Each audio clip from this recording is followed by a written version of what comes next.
subscribe. This is BME 325 final, and we're going to talk about Stokes and Einstein relation. Deriving the drag force on a sphere moving with a constant velocity in still fluid based on the Stokes equation, i.e. the simplified version of Navier-Stokes equation for Reynolds number Re equals 0.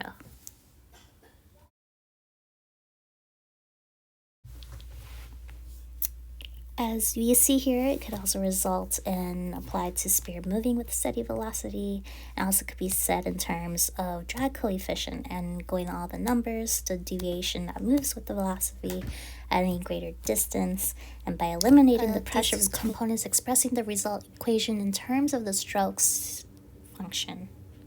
With these two components and expressing the result equations, and the boundary conditions are that radical and tangible velocities of the surface are 0 by the no-slip conditions, and the velocity tends to v at a greater distance. And this is where the Navier-Stokes come into play.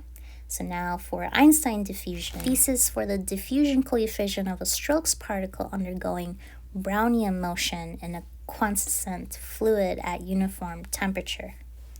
Where R is the gas constant and Na is the Avogadro's number, the formula is historically important since it was used to make the first absolute measurement and confirming molecule theory.